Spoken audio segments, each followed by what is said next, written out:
En el camino hacia un mejor futuro, el factor que hace la diferencia eres tú, la Academia. Universidad acreditada y adscrita a gratuidad, academia.cl y Copeuch Inversiones, el sitio donde todos pueden invertir, presentan Al Pan Pan.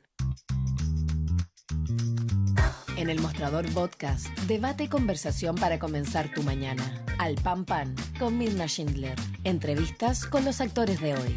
El Mostrador, el poder de la independencia. Tal como están ustedes, muy buenos días. Comenzamos un nuevo capítulo de Al Pan Pan aquí por elmostrador.cl. En un día donde hace una hora aproximadamente, acaba de hablar el abogado del presidente Gabriel Boric a propósito de una denuncia presentada en su contra por acoso sexual el 6 de septiembre en la Fiscalía de Magallanes. Se adelantó la moneda. Lo que ha hecho básicamente el abogado es dar cuenta de que se trata de un hecho ocurrido hace 10 años, particularmente en julio de 2013, cuando el entonces candidato a diputado, Gabriel Boric, hacía su práctica profesional en Punta Arenas.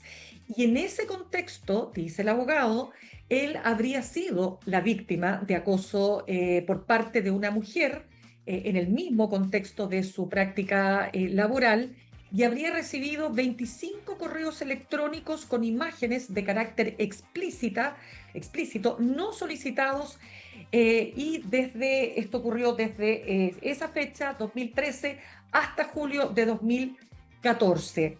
A partir de ese momento se pierde completamente el contacto entre ambos, no hubo una relación tampoco entre ellos, y por lo tanto lo que dice el abogado es que el presidente rechaza y desmiente el contenido de esa denuncia, y que además él es víctima de acoso sistemático y que la verdad del caso quedará esclarecida.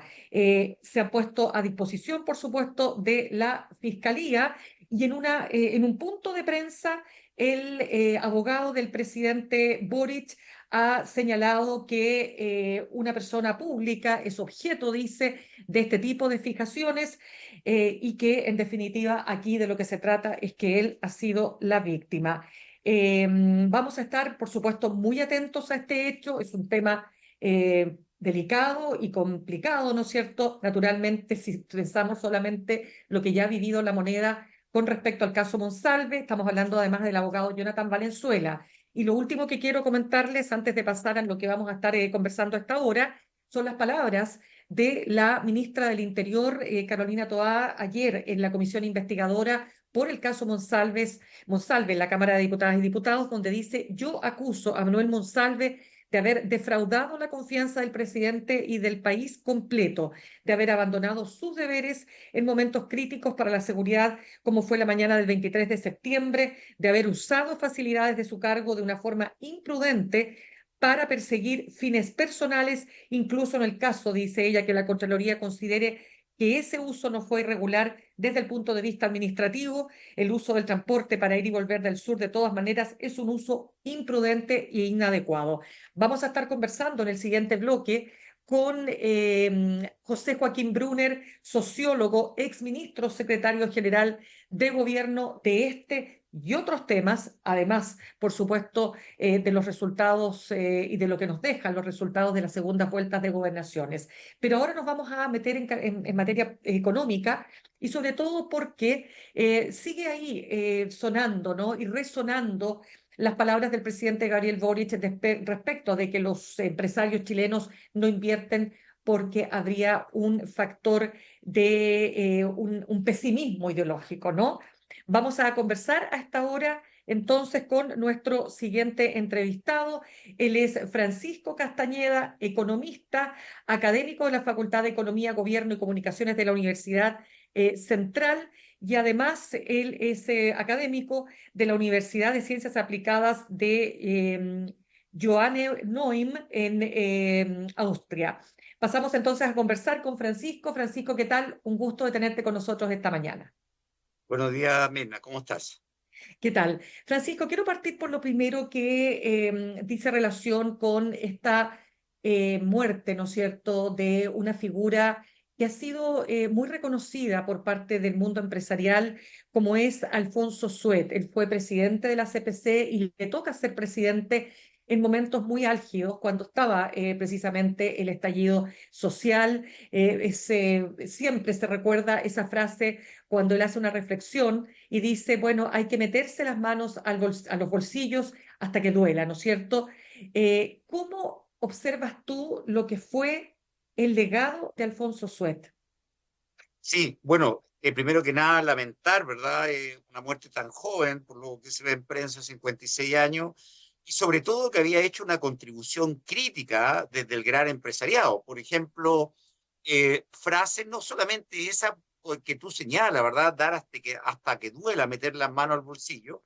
Él también señalaba, ¿verdad? Esto de que las personas estaban cansadas, no daban para más, ¿verdad? El endeudamiento de las familias era muy grande, ¿verdad? Y que había agotamiento, ¿verdad? Él empieza a plantear este diálogo social, ¿verdad? Que, por ejemplo, en algunos países europeos, a veces en forma que se establecen ciertas decisiones de no relevancia financiera al interior de la empresa, pero él plantea esto y al mismo tiempo señala, ¿verdad?, que el país requiere avanzar en mayor integración social y restablece los diálogos, ¿verdad? Y lamentable, ¿verdad?, una persona con esta visión, sobre todo en un momento tan convulso, ¿verdad?, y crítico de la historia reciente de Chile haya fallecido. Realmente una lástima.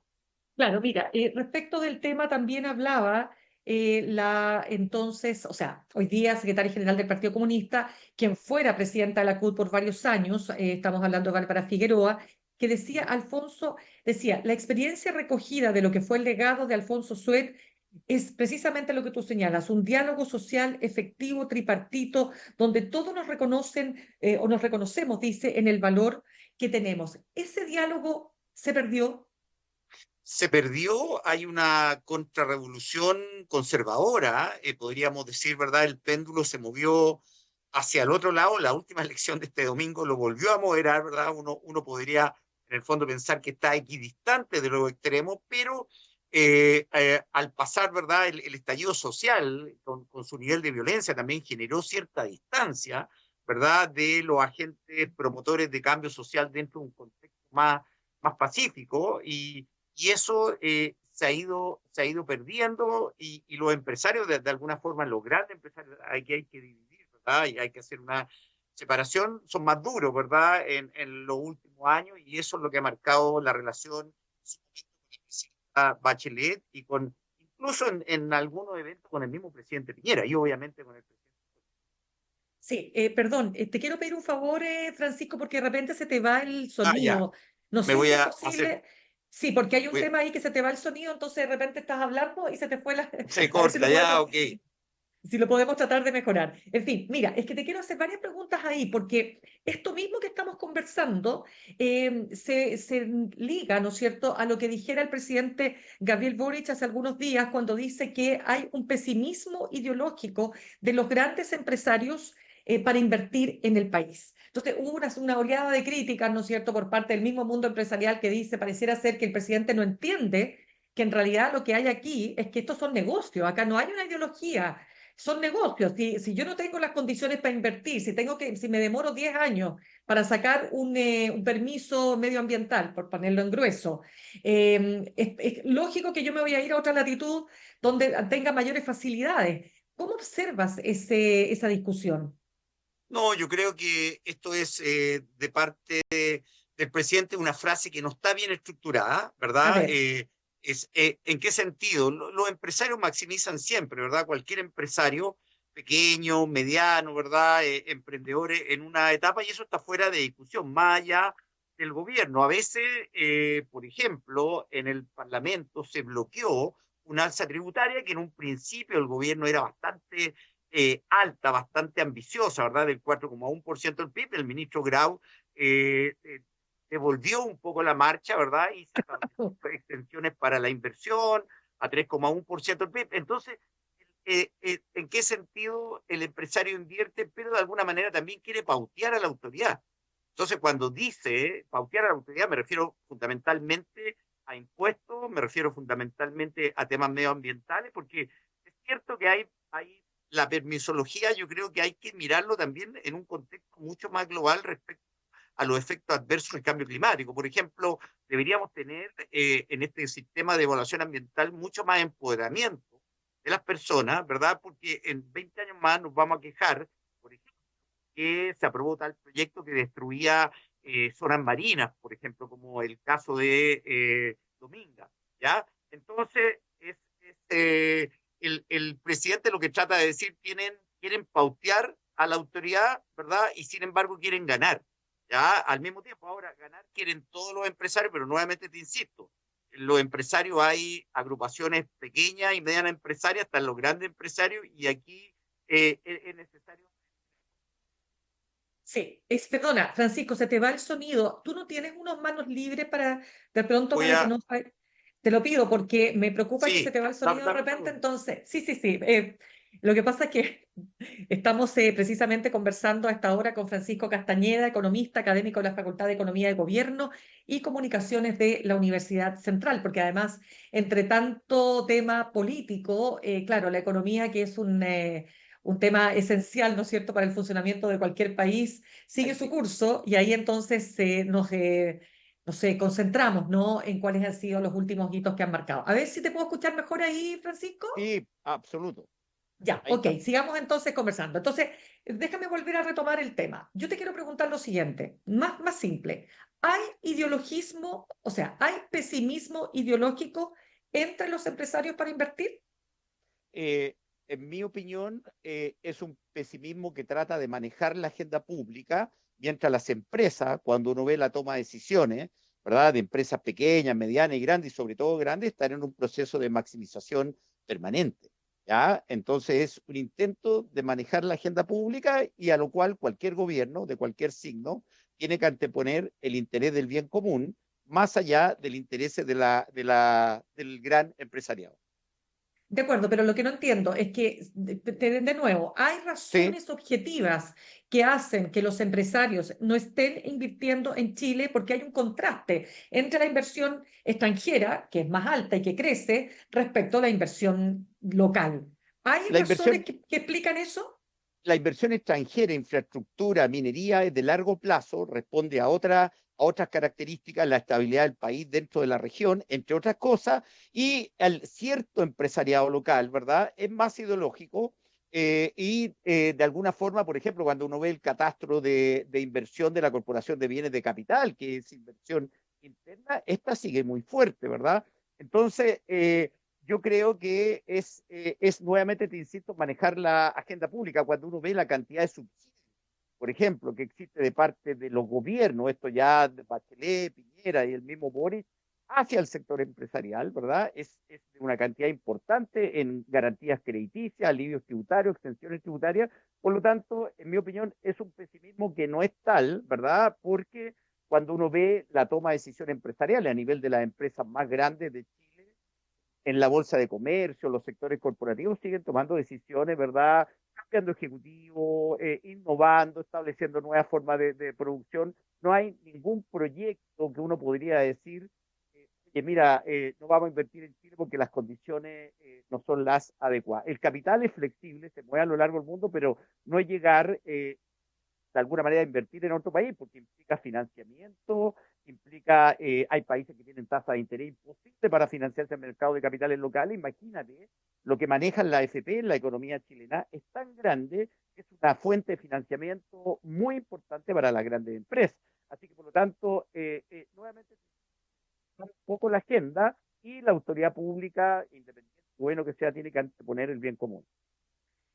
Cuando tú dices anteponer el bien común, ¿a qué te refieres exactamente, Francisco?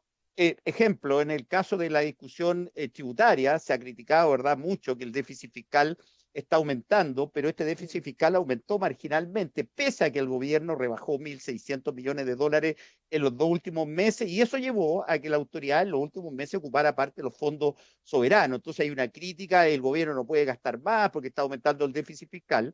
Sin embargo, los ingresos que el gobierno había planteado, ¿verdad? Una parte por reforma tributaria, que se hizo una reforma tributaria en chiquitito, podríamos decir una reforma tributaria de macetero, ¿verdad? Esta reforma tributaria no alcanza a compensar, ¿verdad?, lo que requiere el plan original del gobierno, y eso hace, ¿verdad?, de alguna forma que no se anteponga el bien común, porque el Parlamento se cerró a una alza tributaria, se cerró completamente, y eso de alguna forma lleva a que el gobierno busque alternativas para poder mantener el gasto público. Ahí uno ve, por ejemplo, el Consejo Fiscal Autónomo que dice, mira, el gasto público no puede crecer el 1,6% anual para cumplir las metas de déficit fiscal, pero con ese crecimiento que finalmente está en 2%, la economía puede correr el riesgo de desacelerarse aún más. Ya, a ver, pero lo que siempre se señala respecto de, del alza tributaria es que el país está creciendo de manera mediocre. Entonces, un país que crece poco o que ha crecido cero, como pasó en septiembre, ¿no es cierto? Dice un sector, bueno, ¿cómo puedes aumentar impuestos si además estás creciendo poco? ¿Cómo puedes hacer que ambas cosas puedan conversar, ¿no? ¿Cómo Ahora, aumentas y bajas el crecimiento? Entonces, o el crecimiento baja, a eso voy. ¿Cómo el se resuelve crecimiento, esa el disyuntiva? crecimiento, el crecimiento no depende solo de los impuestos, ¿verdad? La economía en el pasado crecía más, ¿verdad? En los años 80 y 90 porque se abrió al mundo, habían acuerdos comerciales, habían ganancias de capital por toda la economía, luego vienen los acuerdos comerciales, el modelo de desarrollo sigue más o menos igual en términos de la oferta exportadora, ¿verdad? Grandes creaciones de sectores industriales, aparte del sector salmonero, no existen. Entonces, una economía que no tiene una política industrial moderna, no estoy hablando de estatismo, estoy hablando de una política industrial moderna conectado con el mercado, ¿verdad? Va a ser difícil que pegue un salto en el crecimiento significativo. Por lo tanto, de la misma forma, para poder crecer, necesito más inclusión social, incorporar las clases medias y vulnerables y bajas, ¿verdad?, a un crecimiento económico más acotado. No es solo el tema tributario del que depende el crecimiento. La economía necesita generar recursos, bienes públicos. Si no los genera, tampoco está apostando al crecimiento de mediano plazo. De acuerdo, pero la pregunta es la siguiente. Si tú creces poco, tienes menos que recaudar. Esa es una Es regla que, básica. O sea, eh, es que si la economía crece menos, ¿verdad? La cantidad de impuesto global, ¿verdad?, que se va a recaudar es menor, pero al mismo por supuesto. tiempo hay sectores que no pagan lo que deberían tributar y eso podría compensar. Por ejemplo, no puede ser que en Chile 2/3 de la recaudación total sean IVA, ¿verdad? La mayor parte del IVA son los sectores medio bajo de la sociedad que pagan el IVA 2/3, mientras los países de la OCDE ese ratio es lo opuesto. La mayor parte de la contribución tributaria viene del sector corporativo. ¿Ya? Entonces, ojo, cuidado con ese argumento, porque obviamente es discutible, obvio, pero aquí estamos hablando que el IVA es el que financia al Estado, no son el sector corporativo. Claro. Ahora bien, ¿por qué Chile está creciendo tan poco? Se habla de un estancamiento de hace 10 años y algunos dicen aquí tenemos un serio problema de productividad, otros le echan la culpa a la reforma de Bachelet 2, pero yo diría que en general hay un consenso entre los economistas en que efectivamente el país está estancado y que este estancamiento más o menos se calcula en una década. ¿Cuál es para ti la razón de este estancamiento? Sí, hay un estancamiento, una economía, ¿verdad? Si uno hace un análisis a lo largo del tiempo, esto no es de perogrullo, ¿verdad? El precio del cobre y la inversión minera es muy importante en la economía y eso de alguna manera hace que la economía dependa, ¿verdad?, excesivamente de cierta oferta exportadora, ¿ya? Al mismo tiempo se señala, ¿verdad?, el tema respecto a la innovación, las nuevas tecnologías que no están siendo de alguna manera incorporadas en forma acelerada a nivel agregado. No estoy hablando de sectores específicos que pueden ser muy intensivos en capital y en tecnología. Entonces, aquí tenemos como varios países simultáneamente. Por ejemplo, solamente un comentario para poner aquí. Si tú vas a los barrios populares de Santiago, por ejemplo, Conchalí, la gente, las colas, los coleros que le llaman, son cada vez más grandes. Son varias cuadras cada vez más grandes y la gente vende hasta calcetines a calcetines.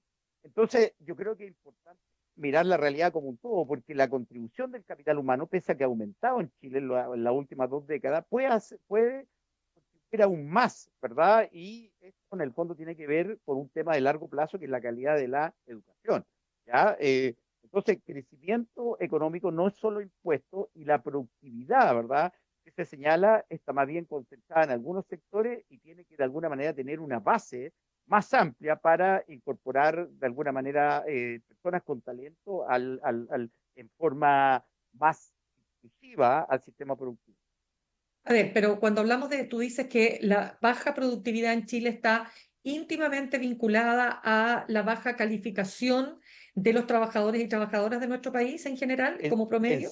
en cierto porcentaje, ¿verdad? De un Ujú. nivel específico, uno podría en el fondo pensar que hay un tema de productividad respecto al conocimiento, al uso de las nuevas tecnologías. Eso desde la derecha a la izquierda hay cierto consenso respecto a eso. Eso no es nuevo. La productividad no es solamente la modernización del Estado, que es necesaria.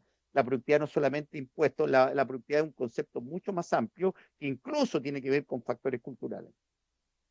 Que tiene que ver con factores culturales, pero cuando tú haces el análisis respecto de, por ejemplo, cuánto produce un trabajador en Alemania respecto de cuánto produce un trabajador en Chile, ahí hay una brecha enorme que naturalmente está relacionada primero que nada con la educación, o sea, la competencia, la calificación que tiene ese trabajador, ¿o no? La competencia que tiene ese trabajador, un estado social mucho más amplio, que le da estabilidad, cobertura, ¿verdad? Tiene que ver con mecanismos de acceso a la educación mucho más accesible, ¿verdad? Valga la redundancia, que nuestro sistema, que ha ido avanzando, ¿verdad?